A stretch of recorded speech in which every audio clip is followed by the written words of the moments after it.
On tonight's CTV News, after the St Patrick's Day high comes the next day's hangover. City Council consents are in for a streamline and rates are going up on flood-prone land.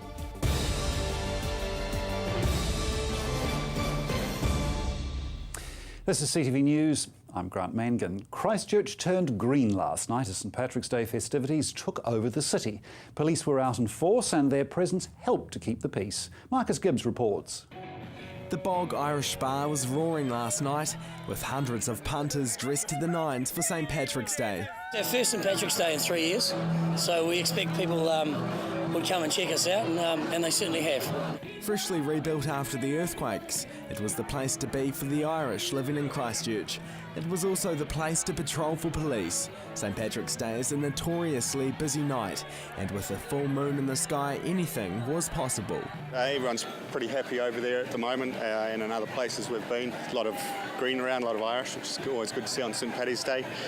From here, it's just about managing that drinking and that drinking culture, and speaking with the managers and making sure that they have the host responsibility on as well. The drinks were flowing and the punters were getting their groove on, but it seemed only the Irish knew the meaning of the day. Paji is a saint. He's actually Welsh, would you believe? It's celebrating all things Irish and embracing the goodness and people and fun and just good times. Do you guys know the meaning of St Patrick's Day? No, we're talking about it in the car on the way here, but we're just going to ask some people in the bus. I don't think any of New Zealand really knows the meaning of St Patrick's Day.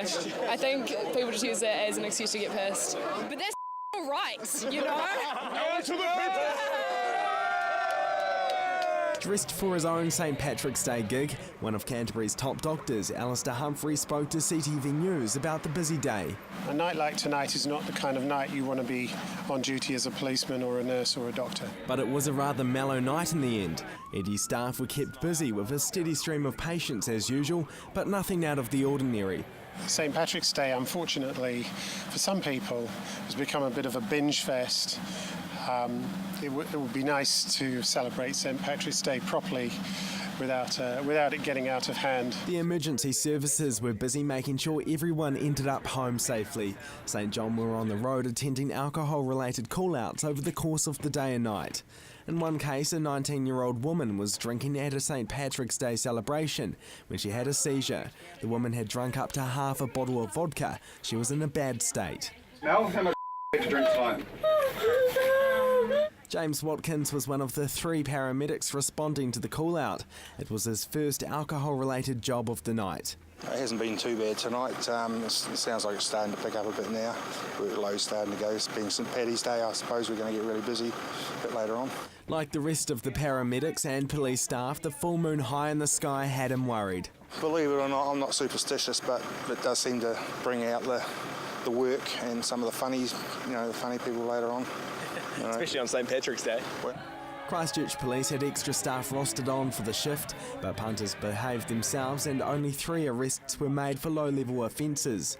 Police also set up alcohol checkpoints across the city and 5 people were processed for drink driving offences. 2 vehicles were also impounded.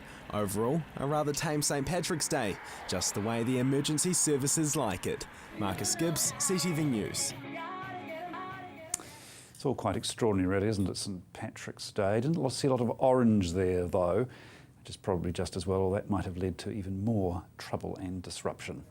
Well, the new bus interchange has been causing a stir as well amongst the public, but that's because of the safety of the design. The Canterbury Earthquake Recovery Authority are promising, however, that the new design will be fit for public use. In just over a year's time, Christchurch will be home to a new $53 million bus interchange. We've designed what we think is a really modern, efficient bus interchange, nothing like Christchurch has seen before. But bus drivers have concerns over its design. The press has reported how a union for more than 500 drivers in Christchurch are worried about the design where the buses have to reverse. But the Christchurch Central Development Unit believe the design is safe. Working alongside traffic engineers to create possible options, the team at CCDU laid out a physical model of the designs to be tested firsthand. Then we had the bus drivers go in and go out and say, actually, we like this one, we don't like that one, and so this one that we're looking at is the one that was determined to be the best. It was smart of them to involve the bus companies and get them to test things out, do a bit of a field trial of it. Obviously they haven't managed to talk to everyone in that space, but it makes sense to get practical testing from those who are going to have to use it. The CCDU is taking into account concerns raised. They're seeking extra consultation with the public. We still haven't finalised the exact safety systems in there. We haven't thought about some of them. And I think as far as the public's concerned, I think that through a further conversation with the public, we can allay those concerns. A professor from the University of Canterbury who specialises in transportation believes the design meets the needs of the public. I think in general it seems to work well to get both the movement of the buses and also get the separation from the passengers there. Consultation will continue in the coming months before the final design is unveiled. Work on the new bus exchange will start next year. Marcus Gibbs, CTV News. New initiatives to streamline the consenting process were discussed at a City Council Regulation and Consents Committee today. Both Building Control and Rebuild and the Urban Design Panel presented new systems. Patrick Phelps reports. At today's monthly meeting, a progress report was given to the Regulation and Consents Committee on the delivery of resource consents. While the number of consents delivered within the statutory timeframe is very high, there is still a backlog. City Councillor Tim Scandrett says the streamlining initiatives put forward today are a move in the right direction. I think the Alpha system, which they're looking at bringing in next month, will be fantastic. That's where people can go online and track where their building consent is and what the issues are. So one of the things that we've kind of been noticing is there have been hold-ups with consents, and it hasn't been the council's hold-up, it's been between some of the professionals involved. The Alpha system will allow anyone waiting on consents to see what's causing a hold-up. Mr Scandrett says after years of hassle for ratepayers who are unaware of what's going on, it's good to have a system to shed some light. Here's a thing that you can, at the press of a button, see exactly where you were or where you are, what the issues are, and to be able to get on to whether it's the council is the issue, resource consent is the issue, or whether one of your professionals that's working for you in the industry is the issue. Another initiative is CAG, or the Council Advisory Group. So that's building companies, etc., meeting with building consents and also resource consent guys to find out what their top issues are, excuse me, as they see as problems, and for council then to address those and go back to them. Mr Scandrett says it also allows building companies and council consent agents to report problems back to the organisation, allowing both sides to win. He says for anyone still battling with consenting issues, it's best to contact building consents and find out what's happening. We've got a very good system now, and we should be able to at least give them answers and to find out what the progress is. And as I said, that Alpha system within them, which will hopefully be up and running next month, will be a fantastic way for them just to get on and find out and see in real time what the issue is. Building Consents is also working to reduce the number of inspections to a building site from the current number of 14. Patrick Phelps, CTV News. Hanma Springs is another step on the way to having $1 million sports pavilion. A new or upgraded pavilion with an estimated cost of $1.08 million has been proposed in the Huranui District Council's long-term plan. Construction is scheduled for the 2015-2016 financial year, and the Hanma Springs Community Board is currently reviewing the feasibility. Once designs are completed, the issue of who will pay for it can be resolved. At this stage, the pavilion will include disabled access, a basketball court, a gym area, squash courts, kitchen and bar facilities, and a meeting room. The Hanma Springs Community Board discussed the feasibility of the pavilion in a meeting yesterday and is looking at options and hope to take it further. Residents in the Flockton cluster are facing another blow, with high rates being paid for land that floods with heavy rain. A rise in rates is upsetting locals. Houses in the Flockton cluster have been battling water flooding their property since the earthquakes, with severe flooding happening more than 3 times in the past 3 years. But now they're facing higher rates as well, which they see as unfair. Rate values in the Flockton cluster area have jumped 20%. For many of the residents, the rates hike will be an above-average rise expected to hit in July. Many saying they're upset about paying for drainage that fails when the heavy rain falls.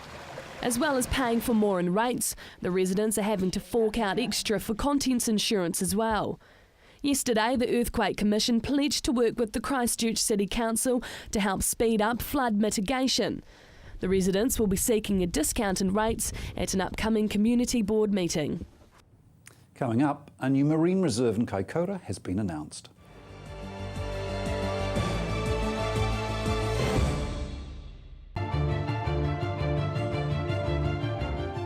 I'm Chris Lynch. Join me for CTV's new current affairs show Lynched every Monday at 8:30 right here on CTV, where I talk to the decision makers and those responsible for running our city. Hi, I'm Mark and welcome to Stay Well Pharmacy. Whatever the season, Stay Well Pharmacy has you covered. As an integrated pharmacy, we stock all the well-known pharmacy medicines, as well as quality nutritional and herbal treatments. Our team of pharmacists and full-time naturopath are here to help you find the products and advice to suit the needs of you and your family. So come in and see us at Stay Well Pharmacy, 27 Shands Road in Hornby. Stay Well Pharmacy, live well, stay well. The Valley Tavern has been in the centre of Heathcote Valley for over 130 years. This new and iconic tavern is rich with history and the only tavern in New Zealand with an original artisan well. Open 7 days, the restaurant offers an outstanding menu with great weekly specials such as Tuesday $15 steak nights. If you're looking for a relaxing afternoon or evening out, then enjoy the spacious courtyard and outdoor area. Also available for private functions and special occasions. Located near the Christchurch Gondola and just a short drive from Sumner Beach. At Lamb & Haywood, we're committed to providing you with the very best environment at your time of greatest need. You can choose from the best facilities in Canterbury, our recently refurbished West Park Chapel, the Kerrs Road Chapel in Eastern Christchurch, or perhaps Waimana Chapel in Rangiora.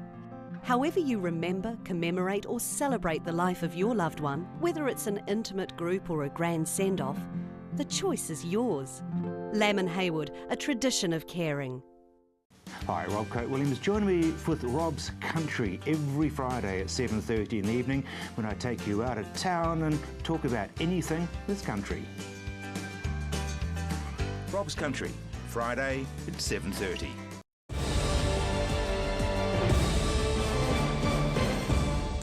One of the largest financial trials continues in Timaru as South Canterbury Finance comes under fire from the Serious Fraud Office.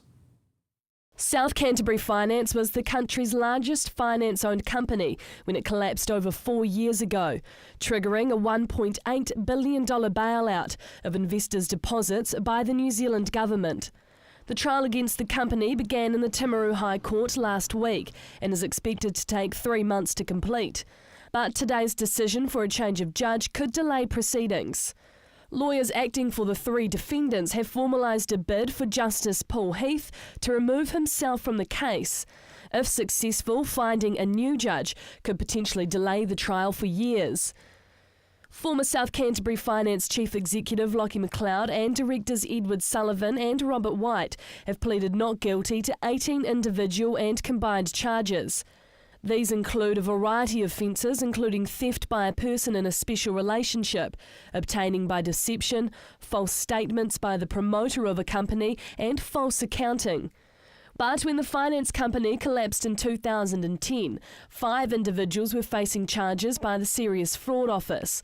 But charges laid against the Chief Financial Officer Graham Brown and Group Accountant of the company Terence Hutton were dropped. The alleged total of fraudulent transactions is approximately $1.7 billion. The trial is one of New Zealand's largest alleged fraud trials. And the trial will continue as planned with a failed bid to remove Justice Paul Heath. A new marine reserve in Kaikoura will be the largest on New Zealand's main coastline. Prime Minister John Key proposed the Te Korowhai Deep Sea Reserve yesterday at Ngāti Kuri Marae. It includes a new coastal guardian group, stricter fishing regulations and marine mammal sanctuaries.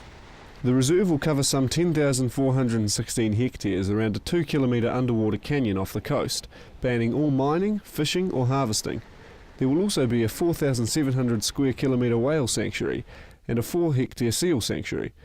Conservation Minister Nick Smith says it will benefit the region's wildlife and sustain Kaikoura's $134 million a year tourism industry.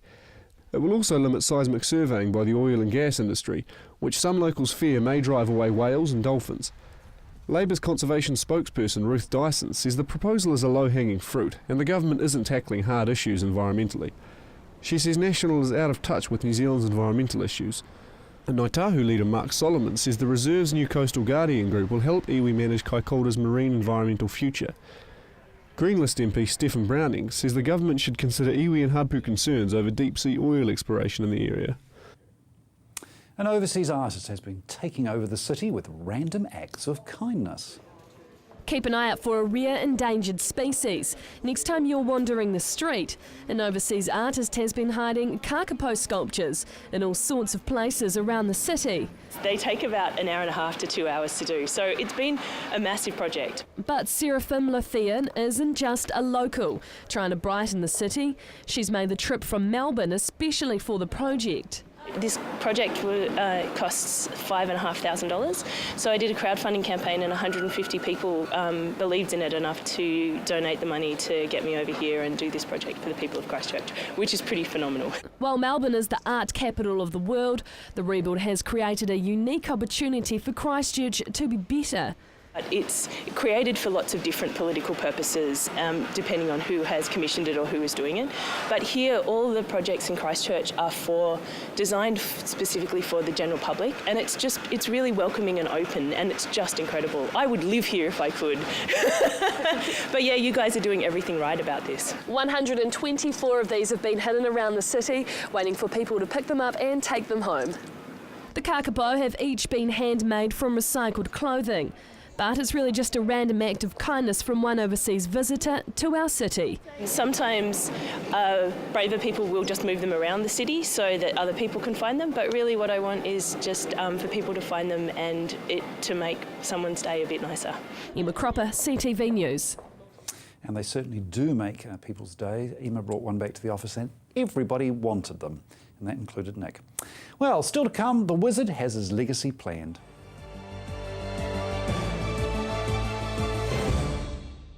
Every Tuesday night, I talk to the newsmakers and decision takers to get answers to the questions that have gone unanswered. It's time to listen carefully, see clearly, and understand the real issues. Join me for Point of View, Tuesday nights at 8:30 on CTV. Ready to go, mate? Flight leaves at 4:30. Relax, mate. We'll park at Airpark Canterbury. Airpark Canterbury, privately owned and operated with a free 24/7 shuttle service. Call 0800 Airpark or book online at airparkcanterbury.co.nz. My son's helped me greatly with my independence now that I've got more mobility. Mum, I've been looking into stand assist chairs from More Mobility. They recline back with a footrest, then when you want to get out of them, they stand you up. You can even sleep on them. More Mobility can bring one out for a free trial. There's even electric beds too. What do you think? For more range and more expert advice, see More Mobility, corner Clarence and Princess Streets off Blenheim Road. What a difference More Mobility makes. Our friends and family celebrate and live their lives in all sorts of ways. So it's always hard and sad with the passing of a loved one. We at Palmer Funerals know and understand this, and we believe that their life should still be celebrated even when they have gone. With our newly built chapel, we can help tailor-make a funeral which is unique and personal to you and help celebrate their life while making your difficult time easier. Palmer Funeral Services. Tailor-made funerals. Meet the people behind the biggest political stories and scandals of recent times and discover a different perspective. People in Politics. Monday afternoon at 1:30, CTV.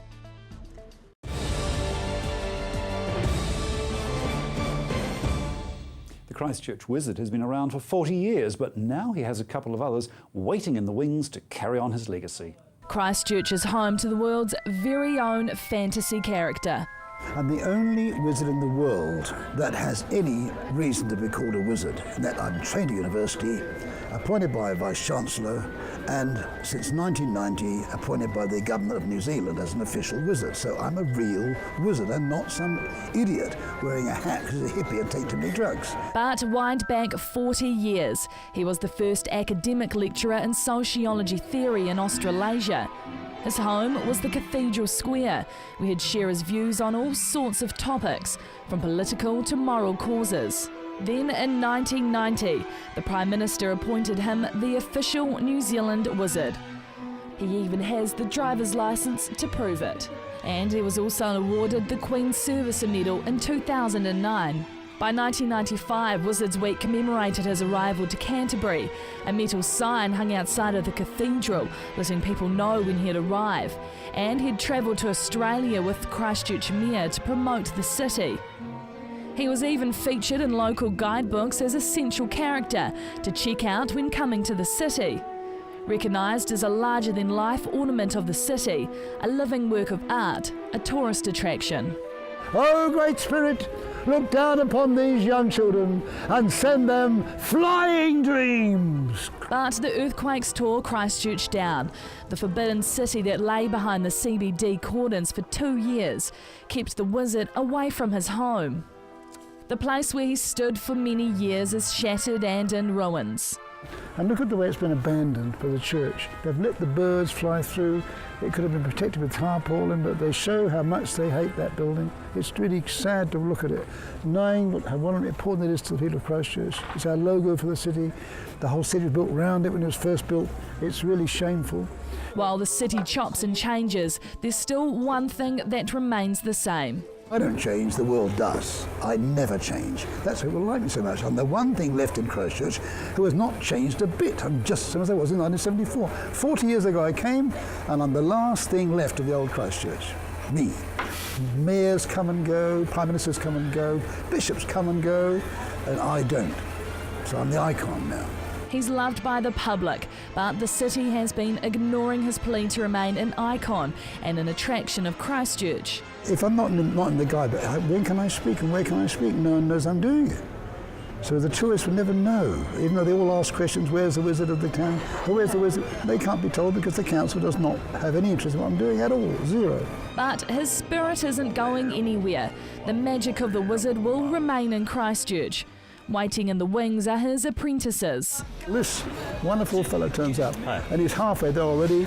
Ari, the apprentice, only a few weeks ago now, but he's been watching me for a long time. He's a Christchurch lad, and he decided it was for him too, that he could do what I'm doing and likes doing it, likes people, likes being mysterious and a bit weird, and loves the costume. I'm a musician, studied musician. I'm very interested in philosophy and anthropology and many things like that, but he's been pulling me up. I've had to learn a lot more about history, especially history of Christchurch. Had to get to know a lot of people, had to be comfortable with cameras and photos. I think literally thousands of photos have been taken of us since I began. He stood as a controversial figure in the city. He still wanders around in his long black cloak and pointy wizard hat, taking the tram from New Regent Street to the shattered cathedral, adored by tourists as he passes.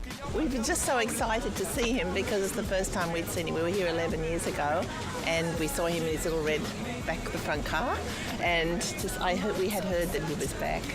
It was really cool. Yeah, it was also a bit funny. Yeah, he said that he did this spell that apparently gave us flying dreams. It was amazing, and I heard that he was around, and I heard that was a really good thing for kids to see. No quake will stop the wizard. He will always remain the icon of Canterbury. Emma Cropper, CTV News. If you're driving around the central city, CTV's traffic update will assist you navigating the repairs taking place.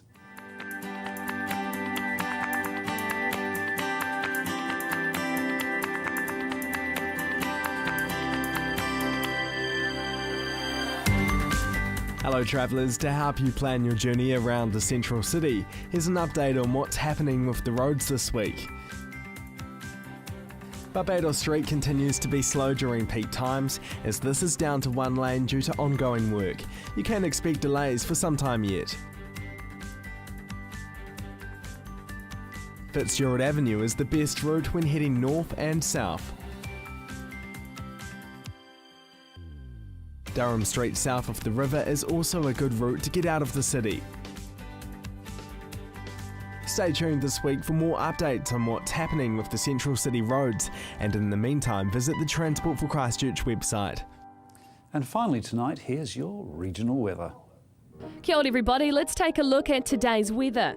In Timaru, 18 degrees. In Geraldine and Temuka, it was 19 degrees.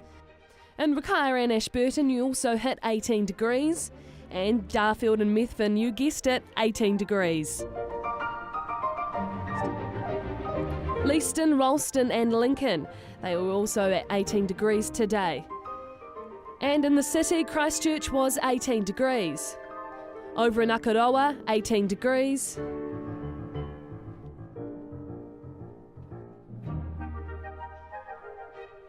Amberley, Rangiora and Kaiapoi a wee bit warmer on 19 degrees. The same for Cheviot, Hanema and Culverden, 19 degrees. And further north in Kaikoura, 18 degrees. But let's take a look at tomorrow's weather. In Timaru, it's fine and mostly sunny Wednesday in store, with some high cloud later on. Tonight's low 8, tomorrow's high 20.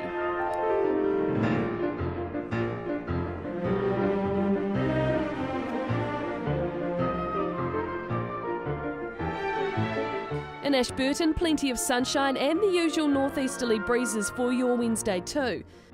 Tonight's low 8, tomorrow's high will be 20.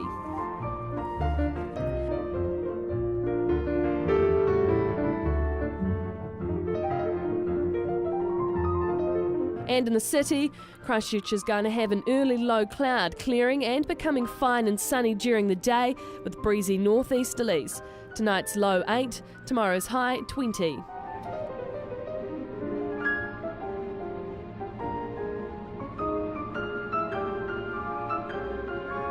And in Kaikoura, a fine and mostly sunny Wednesday in store with some high cloud later on.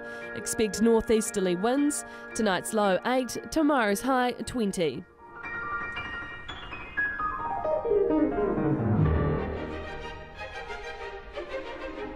But let's take a look in other areas. Tomorrow in Geraldine and Temuka will be a low of 7 degrees. Your high will be 21. In Rakai, your low is going to be 8 with a high of 20 degrees. Expect fine weather. Darfield and Methven, 8 is your low while 20 is your high. Be fine weather for the entire day. Over in Akaroa, 9 is your low. 20 is your high. Expect fine weather. Moving north, Amberley, Rangiora and Kaiapoi, your low will be 7, getting a little bit warmer. Your high will be 21.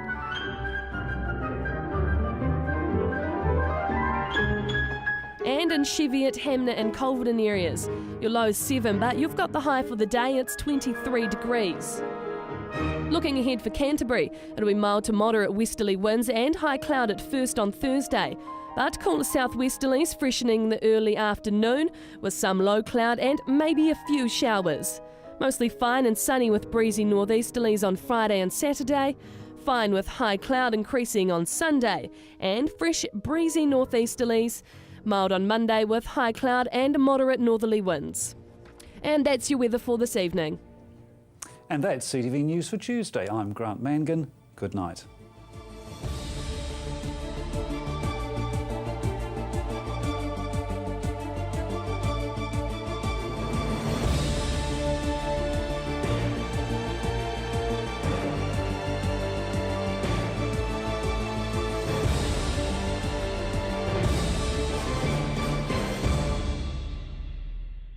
Supporting local content so you can see more of New Zealand on air.